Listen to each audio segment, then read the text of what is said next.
Merci beaucoup Thierry, bonjour à tous. Merci à Romain Mouton de, de m'inviter et d'être encore en partenariat avec l'IFOP pour cette deuxième édition du Forum de Giverny. Effectivement, je vais vous présenter les principaux enseignements de cette enquête exclusive IFOP pour le Cercle de Giverny.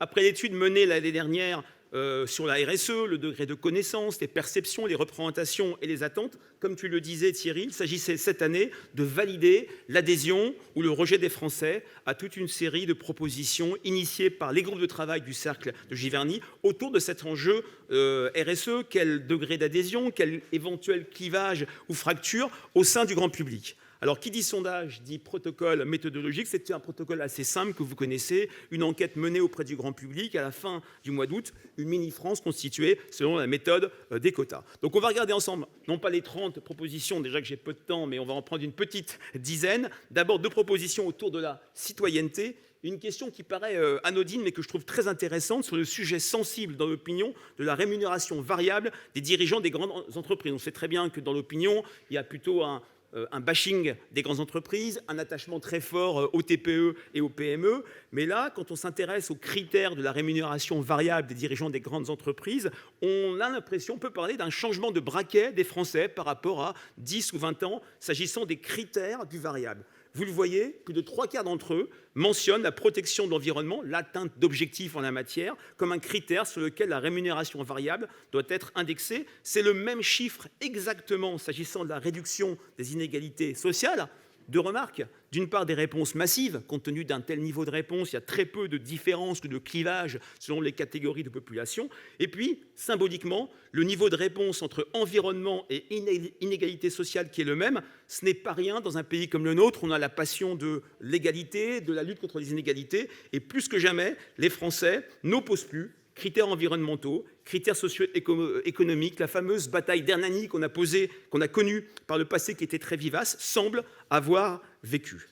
Autre dimension en termes de citoyenneté, l'utilité pour une entreprise d'une formation des salariés aux enjeux de la RSE. Et là également, les résultats illustrent d'une autre manière la légitimité croissante accordée aux enjeux de la RSE. 80% des Français considèrent qu'il est utile qu'il y ait une formation des salariés à ces enjeux.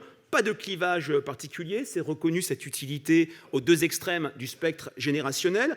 Pas de différence entre salariés du privé, salariés du public, la soixantaine de dirigeants que nous avons dans notre échantillon. On est vraiment sur l'épaisseur du trait, alors qu'il y a 10 ans, 15 ans, quand on interrogeait dans des études de climat social des salariés, cadres ou non cadres, la RSE, il y avait une dimension de gadget, ou en tout cas un objet peu prioritaire. Là également, on a changé d'époque.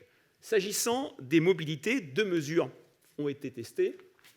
D'abord, l'opinion sur l'interdiction pour une entreprise de s'installer dans un lieu non accessible à des transports en commun écologiques. Et là encore, on peut parler d'une mutation de l'opinion publique, malgré le contexte de crise économique que les Français ont largement intériorisé. Dans nos enquêtes, ils ont bien compris que le chômage allait augmenter très très bientôt. On n'est pas dans la logique de 2008 ou 2009 où les Français avaient été saisis de la montée du chômage après la crise financière. Pour autant, plus de 7 Français sur 10 conditionneraient l'installation d'une entreprise à la présence de transports en commun non polluants, jusqu'à les interdire. Le mot interdire n'est pas anodin dans une enquête d'opinion. Là également, peu de différence entre salariés du privé et salariés du public. Un clivage quand même sur la taille de l'entreprise. L'adhésion descend à 57% auprès des salariés travaillant dans une TPE, donc une entreprise de moins de 20 salariés, pour 76% dans les PME. Mais plus que jamais, on voit également que l'entreprise est inscrite dans un écosystème et qu'elle se doit donc dans ce cadre de respecter l'environnement.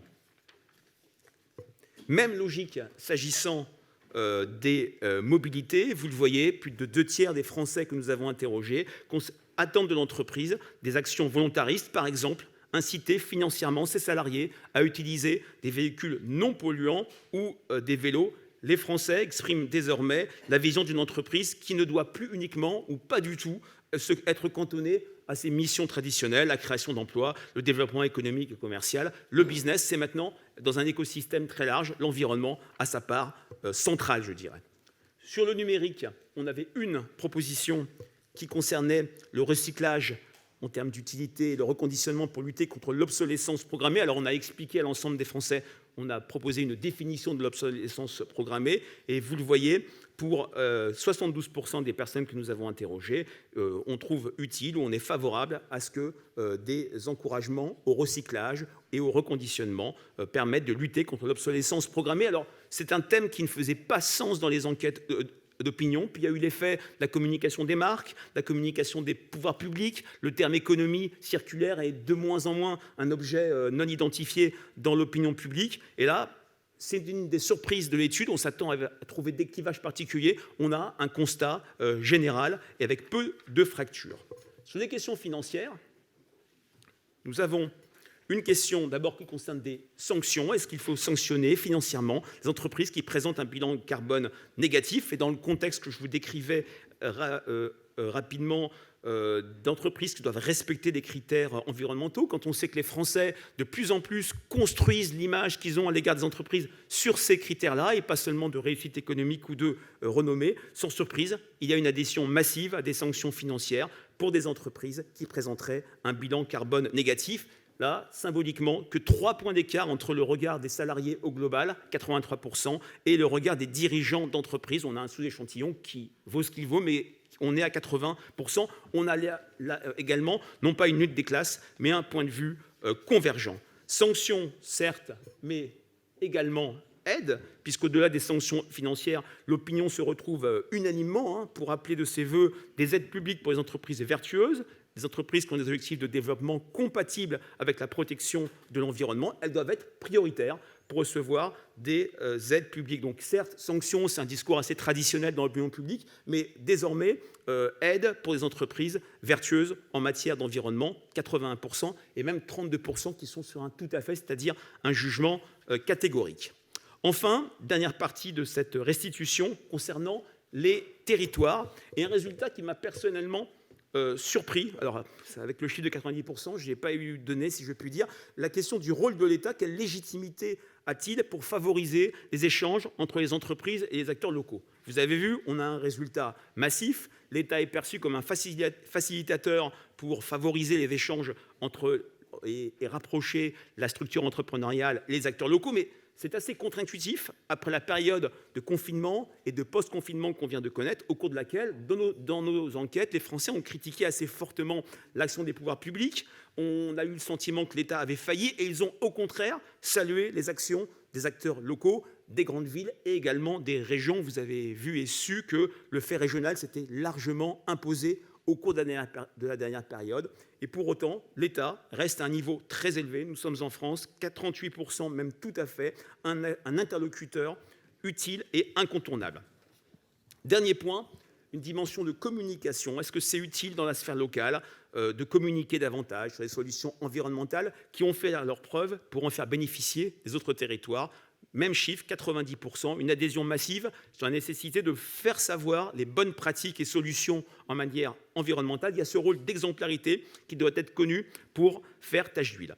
Donc, à travers ce sondage qui était différent de l'année dernière, on était moins sur un état des lieux de la RSE, mais concrètement, comment on a reçu et identifié et perçu toute une série de propositions, une douzaine sur les 30 initiées par le forum de Giverny, le cercle de Giverny.